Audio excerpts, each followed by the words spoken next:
Podcast Ofício das Leituras, Ciclo Bienal, Ano Ímpar, quinta-feira da quinta semana da Quaresma.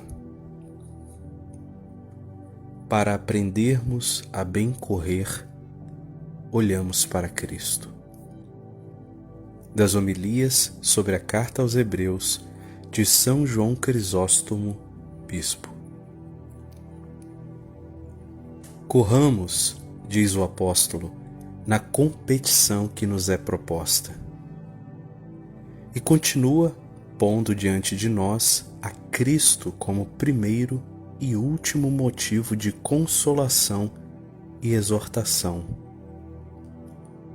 Com os olhos fixos em Jesus, que vai à frente da nossa fé e a leva à perfeição. Isso está em Hebreus 12, verso 2. Isto é o que também Cristo dizia com frequência aos seus discípulos. Se ao dono da casa chamaram de Beelzebu, quanto mais à sua casa. Isso está em Mateus 10, verso 25. Jesus também diz em Mateus 10, 24, o discípulo não está acima do mestre, nem o servo acima de seu senhor. Disse o apóstolo, com olhos fixos, isto é, para aprendermos a correr, olhemos para Cristo. Em todas as artes e lutas, olhando para os mestres, gravamos essas práticas no espírito, pois aprendemos as regras pela observação ocular. Na fé acontece o mesmo. Se queremos correr, se queremos aprender a bem correr, olhamos para Cristo Jesus, que vai à frente de nossa fé e a leva à perfeição. O que significa isso? Que Ele mesmo nos indicou o princípio, infundindo em nós a fé.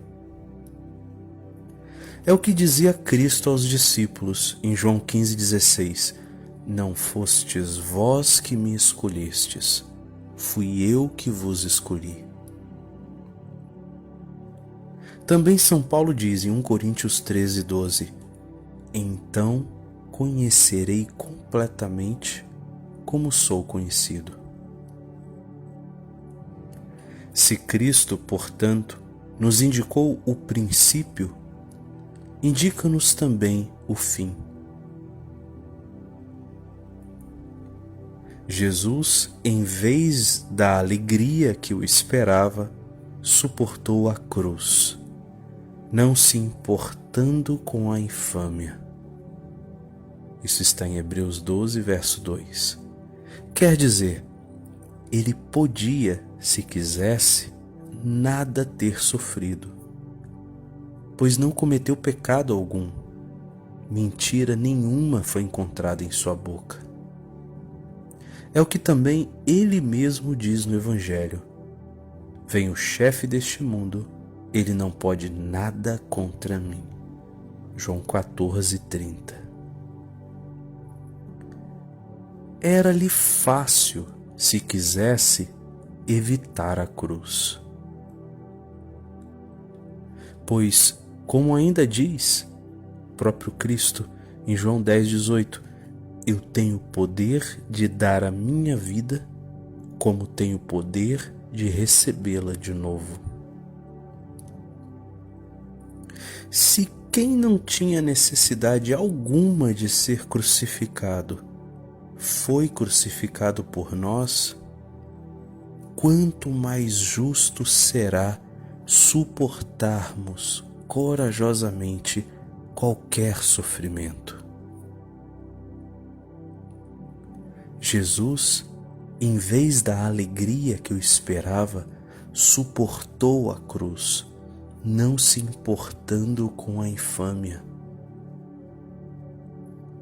que significa não se importando com a infâmia?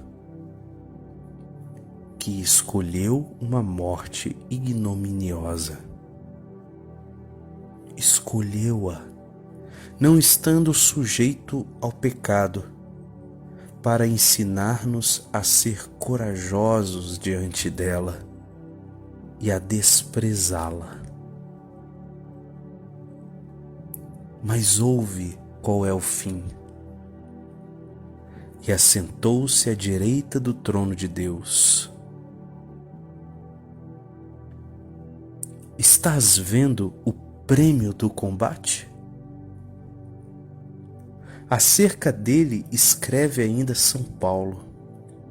Por isso, Deus o exaltou acima de tudo e lhe deu o nome que está acima de todo nome, para que, ao nome de Jesus, todo joelho se dobre. Isso está em Filipenses 2, verso 9 e 10. Aponta o prêmio, falando a linguagem da carne. Mas bastaria sobretudo o exemplo de Jesus para nos persuadir a sofrermos tudo de boa vontade, ainda que não se propusesse nenhum prêmio para o combate. De fato, não nos são propostos quaisquer prêmios, mas grandes e inefáveis. Por isso, quando sofremos algo semelhante, pensemos antes em Cristo do que nos apóstolos. E por quê? Porque toda a sua vida foi cheia de afrontas. Deram-lhe os piores nomes, chamando-o de louco, sedutor e impostor. E era assim tratado, depois de ter cumulado os homens de benefícios, de ter realizado milagres e apresentado realizações divinas.